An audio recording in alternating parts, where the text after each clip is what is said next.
Yep. I know. Oh, it's a bit of a Right. Hello, welcome to Supercars at Kent. Let's go and find some supercars.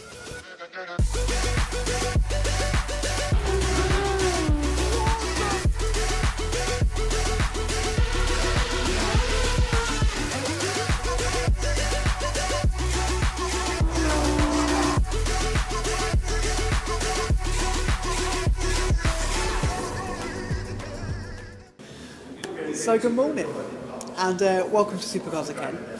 Now this is a bit of a different video in the fact that it's not actually a video, it's more of a podcast. Now I'd like to introduce you to my friend Reece Haynes. Hi there. And he's an absolute pleb. I think to start off with, Reece, tell us a little bit about yourself. Who are you? Why are you such a pleb? It's always a nice way of putting it. So, myself, my name is Reece Hayes from Hayes Motorsport. What I'm trying to do is, as you know me for quite a few years now. Unfortunately, yeah. Unfortunately, it's been doing well to put up with me this long. But my goal, with Sam, with his photography and all that, and what you want to do with all the video stuff, mine is, I love cars as much as Sam does, but mine's in a different way. Mine's more motorsport than that. So my passion and goal is for next year to be hopefully on the grid racing. So that would be hopefully driving around in all very similar cars, in the cup car, Golfs, be racing around in that. So that's what I'm looking at doing. And that's a very short brief about me. Hopefully as we go on through podcasts and that, we'll be able to explain more what's going on and what we're doing. And also be a little bit less awkward as we are at the minute, because let's be honest, it's our first podcast. Our first one, we'll find our feet as we go, but I'm sure as more of you come on board to watch, we'll grow, get stronger, and I'm sure we'll be able to get into more amazing places like what you see behind us today, which is absolutely incredible. So, I think we should just get into a conversation. Yeah. Where the hell are we? Yeah, exactly. Well, where are we? I mean, I don't know whether or not it's a bit blurred out because of the if you can the see, white exposure. It's incredible. We have got Forza Gato behind us. Yeah. I mean, when did you ever see that? I've never seen them exposed. I mean, we don't know whether you guys can see. So the green one, shooting brake. The yellow one's a roadster. The white one's a coupe. And I think the one over the back there, whether or not you guys can actually see, we have got a fan, proper bodge job location if you see us on YouTube. We've got loads of fans. I think there's a DB4, is it? No, it's not. DB7. DB7, yeah. DB7. Looks like DB7. Does look like DB7. Very nice colour as well. Absolutely incredible. I love the fact, like you were saying earlier, how you can then see the carbon weave on. Yeah. It's absolutely incredible to look at. So this is just part of where we are today. Where we are. Now we are at Nicholas Co, a Aston Martin specialist up in North London area, north of the M25. And honestly, if you guys get the opportunity, or if you've got an Aston Martin Classic or new, or even just looking at buying one, you have to check this place out. These are the people to come and go, because I've never seen any franchise specialised dealer this prestige before. No. To specialise in the workshop, the upholstery, the bodywork is incredible. You know, they know 100% everything about these cars here. Yeah. And I'd say they probably know more than what Aston Martin probably do. And for those who are on YouTube, there's obviously B-roll being played over this. Yes. So, we'll have a check at it. Check this out. It's mental. And then check out, like you say, you'll be able to. You've done some video work earlier of the workshops and that. Yeah. We've also classed it as one of the small little workshops as James Bond's lair. Yes. We was going to record in it, but unfortunately the field of view on the camera is just wasn't far too enough, small. Was it? Yeah. No. It's We've not got ideal. Mr. James Bond in the corner anyway, supporting us. Looking on, supporting us and giving us a good cheer, as he's got his Aston Martins all behind us. Yeah, to be fair, we have got some incredible stock here today, so be sure to check them out. Link is in the description below. So go and check them out. A quick question to you, actually. Go on. Obviously now we've had a look around, and we've had a look around the workshop, the showroom, and the upholstery rooms and all that. What car would you be taking home? I know we're around classics and stuff, but for me, I think it's a GT8. The Vantage GT8, because obviously I've been lucky enough to go out in Shami's car. I've had Challenge to the Roads Vantage for a weekend. Yes. both them cars are just absolutely incredible.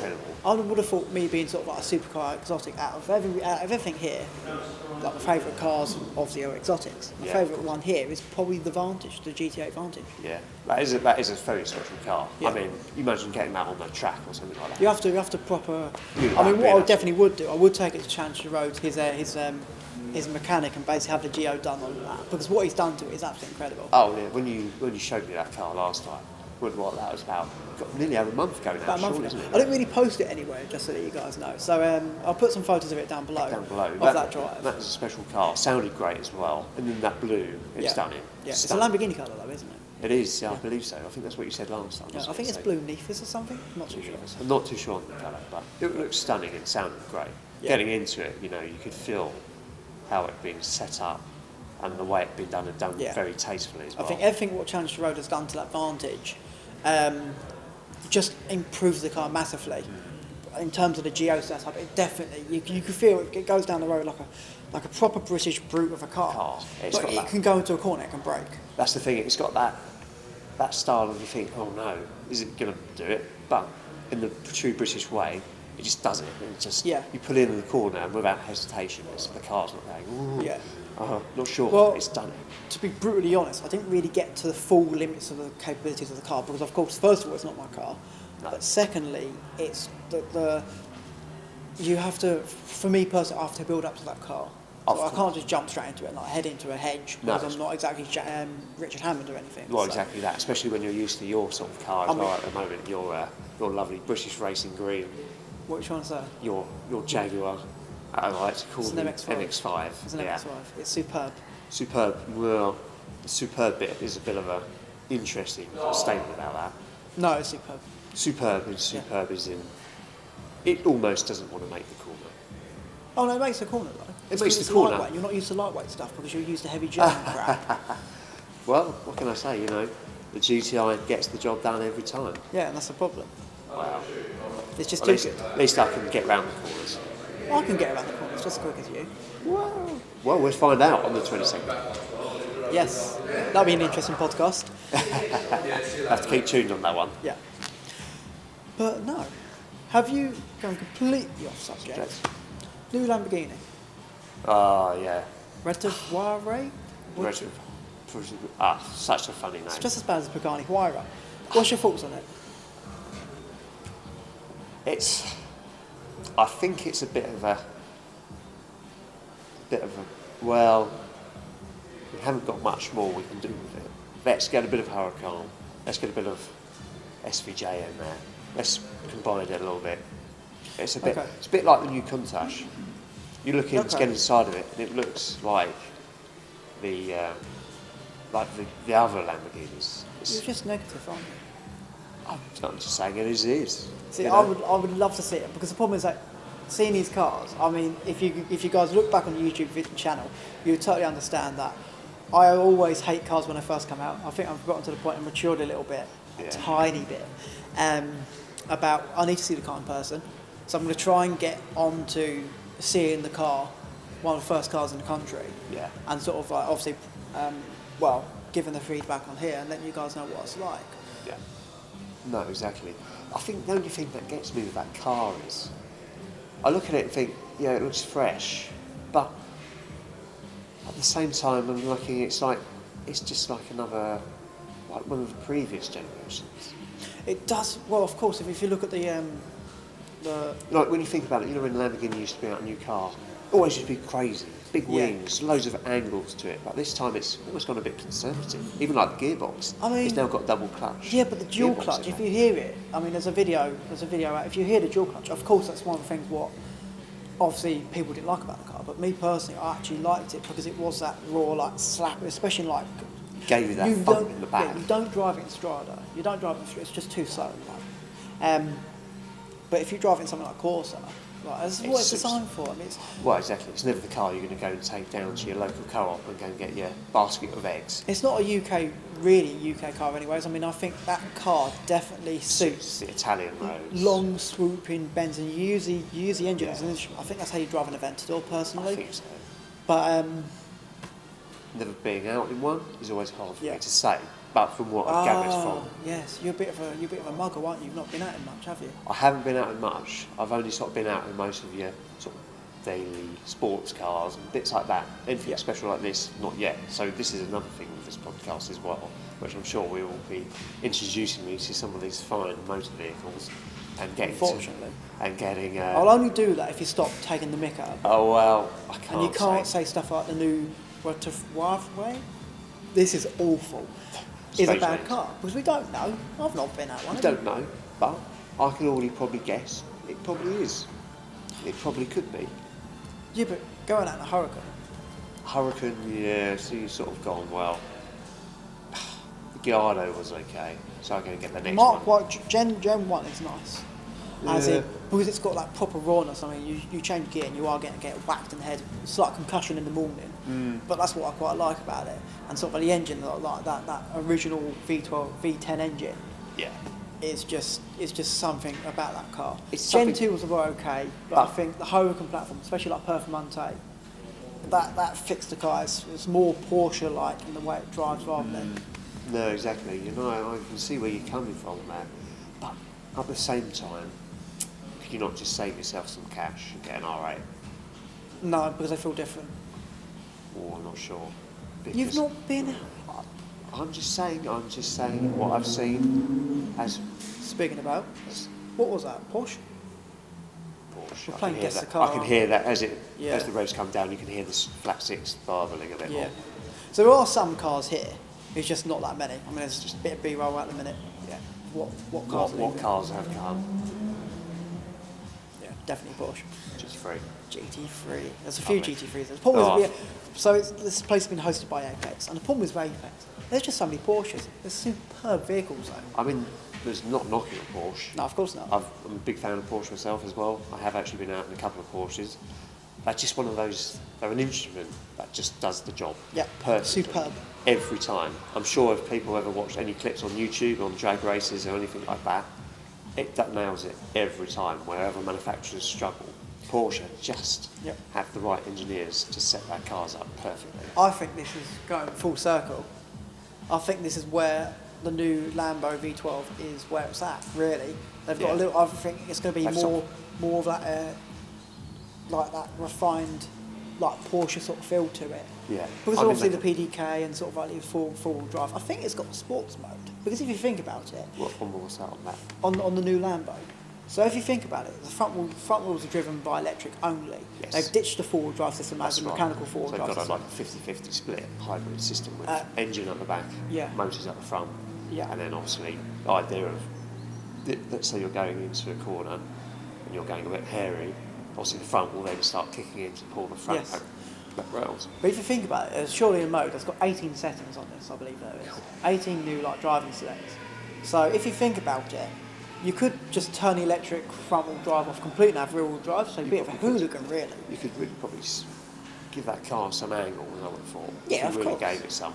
But it's not really a car for that. I mean, if it's slightly vented platform, then in terms of like chassis and geo setup and stuff like that, you really wouldn't want to do it because you'd be too scared to put it in the ditch. Well, you'll just turn into a giant Mustang. Oh, yeah. Or an M4 or M3. Oh yeah, that's true. Actually, they do like ditch finders, don't they? So. European Mustang they are. Yeah. M3, M4. Say something. Sorry about that. Sorry about all the M3 crew. Not really. Well, I did have an M3 actually, didn't we? And remember how that one went. That's for another podcast, a long story. That is a podcast in its own, but on my buying and selling skills. What a nightmare. Yeah, you helped me buy that new MX-5. What happened to that? I know. What a beautiful car that's turned into. Yeah. About that. Oh dear. No. But no, that's good. Actually, while we're here, it brings me on to another subject that I think is actually quite crucial for these beautiful cars to run on in the future, which is synthetic fuels. I'm probably meaning you've probably seen that about on YouTube. And talking about these cars, especially like DB5s and all that, I was thinking about it the other day, it'd be like taking a singer, like, I don't know, let's say just a mainstream singer like Adele, and they took her voice away. She's then nothing, is she? So that's like taking the engine out of it. The car's just a car at that point. If you go and put an electric motor in, it's lost its soul and its voice. Basically what we do with a singer, if you take the voice out, not going to sound anything, is it? It's lost its emotion and what you go and see it for. Yeah, It's the same thing with this. I think the problem is that both of us have not been out in that many electric cars. Well, I have. What have you been Don't forget, because I obviously work for a main dealer, so I'm obviously out in a lot of electric vehicles at the moment. And for me, I feel so sorry for you. I know. I sometimes think, how have I done this? And I must admit, I'm surprised you haven't gone off the balcony yet. I do question it sometimes because you do think, oh dear, this is not great. You can. I'm not an EV basher. I'm not one of those that just slates it, but I don't think they work. They don't work. They don't work. Okay. I had to go and do a trip up north once, and I had to stop. But the problem was, I was going up there. The first EV charger wasn't working, and then when I got to the second one, someone was on it, and only one of them was working, and I had to wait another 20 minutes for them to go. It was an hour and a half before I could then go on for my next journey. I think the problem is at the end of the day with like most of this electric car conversation, it's all the same stuff. Yeah. I mean, if you look at Behind the Glasses podcast, Yeah. we all talk about the same thing. I mean, you've experienced that. I've been up Newcastle in a Tesla, and that was the same issue. It took us like 8 hours instead of 4. I'm surprised Elon Musk wasn't jumping out at you at that point. I don't know. Should put P100D badge on it and be happy. And make him happy. Well, you get all the BMW crew then thinking, oh, you've got diesel in that now. Can you stop going on about BMW? That word should be banned. BMW is a byword in this place. I think in terms of BMW, I think the only let's just settle this. E92 M3 with a DSG with a good Geo setup, job done. That's all you need. That's the only BMW. Gone, done. I'll take you on that one, as I have been out in one that has been set up correctly. Same one. Same one. Yeah. Same one. Same one. Yeah, the same one actually, and that was actually a very good car. And like you say, I think that's the only one that is worth even remotely considering. Yeah. So We've actually got the police in here. they have. We have actually been. I think it's because joined we're talking about BMW. Probably that is probably actually There's why. genuine police in here, and They probably have been triggered now. yeah. So we must move on from BMW. Yes, that's enough for BMW. Synthetic fuels. So coming So, back to so the talk to me synthetic about fuel. it, because I mean, obviously you've done some research last night. I have done a bit of research. I will say it is still quite limited what you can find. Right. It is a very new technology. It's been going around. It's actually been around for a long time, but it's only in these last couple of years now where people are now looking for this solution to keep these stunning classics out on the road.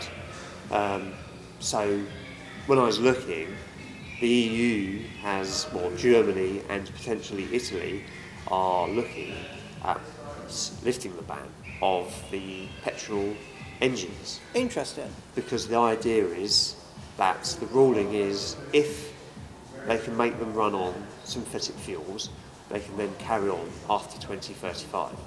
Yeah.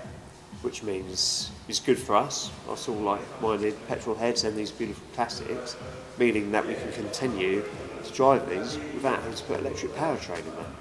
Yeah. And we can continue to enjoy them and best bit of it all, in a non-guilty way, because we know that the fuel that's running it is being recycled. Yeah. It's zero carbon. So it's zero carbon as such. So. But the question we're talking, what I've got of this, which has actually only popped into my head. Yeah. So we're talking about these new synthetic fuels and stuff for the new cars. Yes. But the problem is with the new cars, they're getting more clinical, they're getting more boring, getting more refined.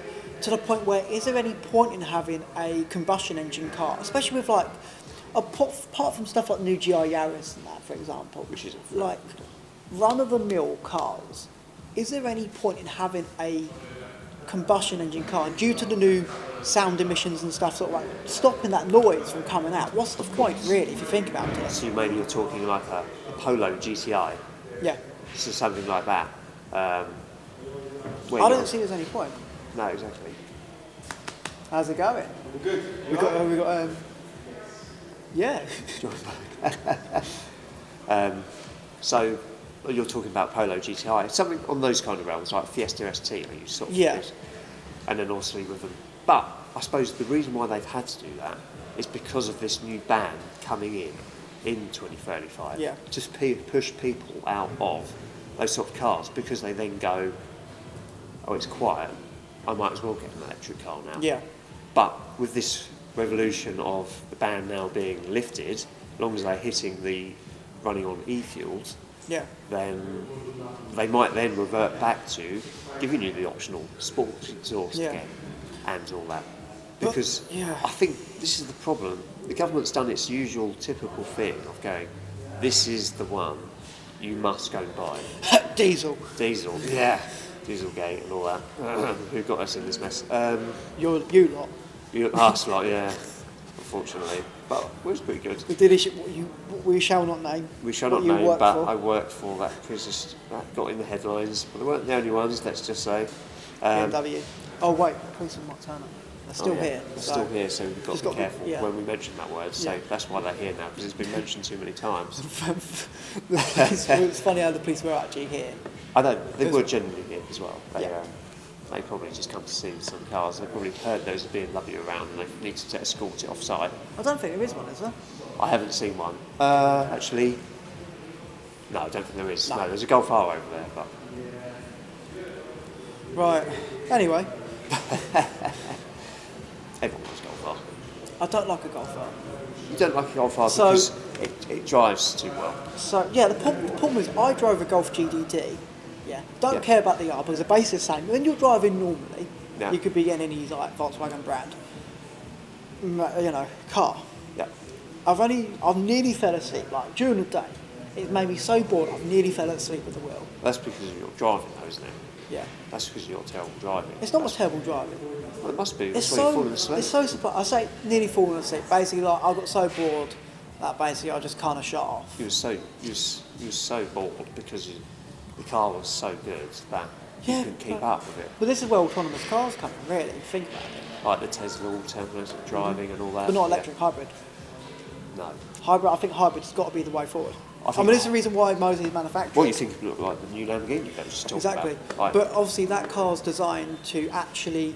It's 1,000 horsepower now. I think it's 1,011 horsepower, which is ridiculous. But they needed to do it because of the SF90. That's the reason why the reason why it's 2 years delayed because of SF90, as everyone knows. Yeah. And no, this comes back to the other fact of, do you really need that power? Yes. Maybe for someone like you, who likes to go really, really fast. To be fair, you'd be like, I'll tell you what you'd be like. Right, here we go. You'd be like one of those people at Brands Hatch, or any track day that you've done. They go really, really fast down the straight. As soon as they get to a corner, they're doing 30 mile an hour around the corner. What's the point of that, though? I'm definitely not like that. People like me in my Golf GTI, we've caught you up and gone round. But then as you come round, you put your foot down and you're gone again. In my MX-5, I love winding people up, especially Golf R owners. I love doing that where basically I trail brake and go around the corner. I'm up their arse again at the roundabout. And then they accelerate and piss off. And then I come back, start braking and really video, and I'm back at them again. It's hilarious when you do that because it really winds them up. Superb. It does, but that's probably down to their driver's skill. If you had someone in there who could drive, maybe like myself, I'm sure about that. I could probably then go past you. I could almost probably do it in reverse and just be like, no, you can't. I'll have to see about that. Right, go-karting, let's go. Go-karting, yeah. My circuit. Your circuit? Yeah, my circuit. Oh, what's that? That's going to be Mario. Indoor electric. That's going to be Mario Kart on the Wii. Mario Karts. That'd be Wii. That's indoor about as much go-karting that you can do. No, it's not. Electric? Yes. We were just talking about electric. Yeah, but the reason why I like electric go-karts is because the throttle response is more modular and then sort of like your lawnmower pushed down and sort of like it goes off. It's an on-off switch. I don't like it. No. Not as driving an electric car. No, which is better. Yeah, but no, but the petrol ones need more skill because you can balance them. When I was out in the wet a little while ago, you could tilt it just right and you could just get enough engagement. How many times did you crash? I didn't. Shut up. I spun it once. Oh, you spun it, so you did crash? I wouldn't class that as a crash. I'd call that as if you'd done that on the road, you'll be in a tree. I would call sideways, not smiling. I would call that technically a big skid. A big skid? A big skid, because I didn't actually do a 360, it done a 90, let's say. Yeah, but that's still not the point. You're still crashing. I was skidding. If it was on the road, you'll be dead. We won't be doing this podcast, we'll be dead. Well, I don't know. Well, probably not, because I'm not in my BMW. So it's probably a good I told chance. you, stop saying that word. Oh yeah, no, sorry, I forgot. The police will be back in. The police have gone for now. Sorry. Yeah. Can't keep them calm. No, I could see. We're going to upset so many people. Oh. So many people. It's going to be hilarious. It's going to be Like Seen Through Glass, like 2.0, where he got the said something bad about an M3, and then people trolled him for years on end. on that one. This is our first podcast, and we're already trolling them. And Fantastic. But you've got to hit it with a bang. You might as well get out there and be like, tell it as it is. You are driving a Golf, so we all go bang. Or Fiesta ST, they go bang. Fiesta ST goes bang. Mini Coopers. Oh, they love to go bang. Oh, I mean, you literally look at it and it goes bang. Yes. I was literally watching a video once, and it was just it was on fire. Funny enough, On fire. it was on fire, but it actually managed to start itself up and drive off. What, on into fire? another car. Yeah, It started itself up and drove into another car. Yeah. So basically, it's basically a kamikaze committed suicide. Pretty much. Right. Or basically, Because I've had enough of this, I'm just going to take somebody else out while we're at it. yeah. And maybe it thought, part of the BMW group, I don't want to be that anymore.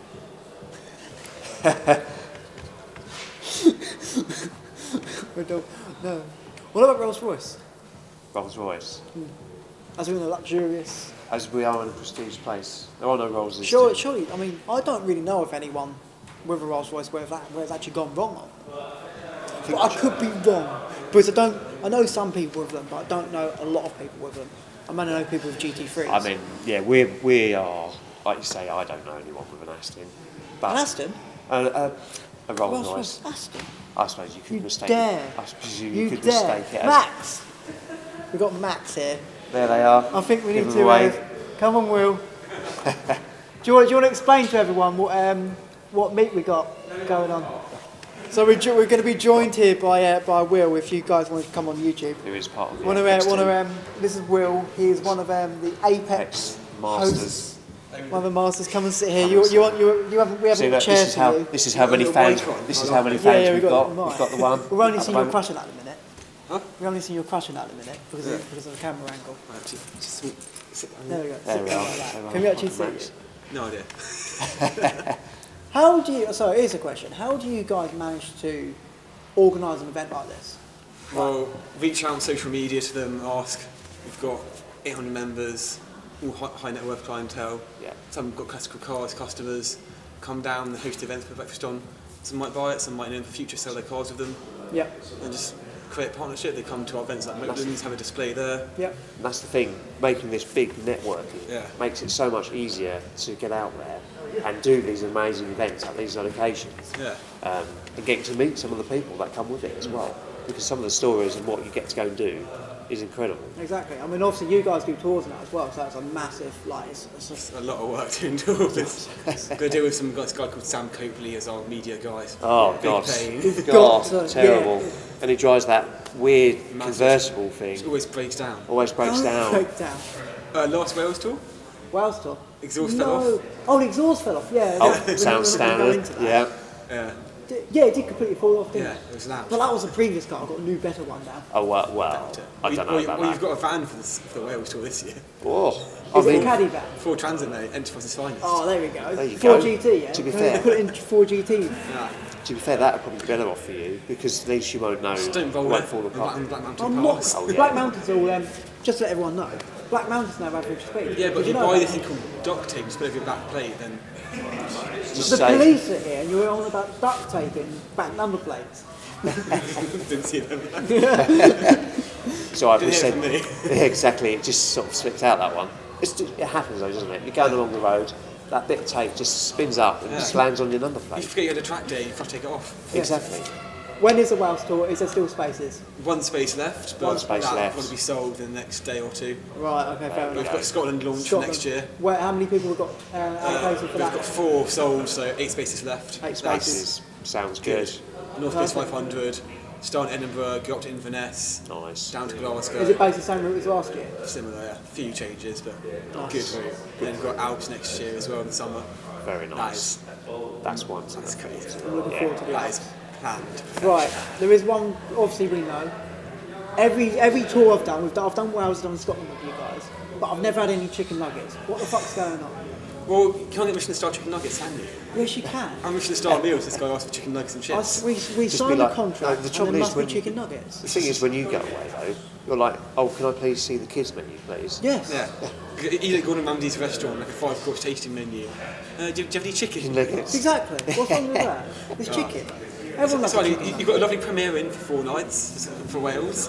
Have I? Something like Premier Inn? that. Something similar. You'll definitely get your chicken nuggets there. I prefer Travelodge. Same thing, yeah. Yeah. But yeah. no. Our Alps, the hotels for the Alps tour. Is it? Are we with you guys? I need to look into it. Yeah. This is like off podcast sort of stuff. Stuff. Yeah. But no. Yeah, it's going to be It's going to be cool. So, Yeah. It's going to be amazing. Brilliant. So for those who are interested in going to Scotland, Scotland. Link below. Speak to this If it's man a here. car club, message me. get in contact with you that out. Pleb. Come and get you on See you in a bit. in a bit. See ya. Sort out Max. I think. Oh, okay. Can you like strangle him for me, please? If you sort out Max, can you strangle him for me, please? Thank you. Anyways, I think we should wrap it up. I think we've come over some of the topics, what we're going to be doing, future ones. It was a bit all over the place. But It was, but I think that's the beauty of it. We haven't scripted this. We've done some research into stuff. I mean, I wasn't prepared what this was going to be like. No. I thought it was just the showroom. I wasn't expecting the workshop, the upholsterers, the spraying booth and all that. Definitely wasn't expecting the police either. No, that bit was a bit of a surprise, but they did, I suppose it was BMW that triggered them. Yes. They probably went, oh, better come in on that one. But no, awesome. But yeah, I think that's been a nice, successful first one. Yeah. Hope you enjoyed the listen.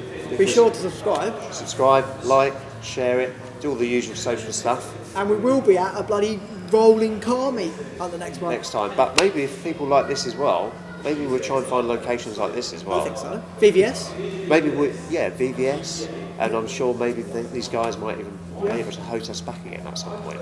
Awesome. And that sounds good. Yeah. Well, Brilliant. Until next time. until next time, Cheerio. ciao for now.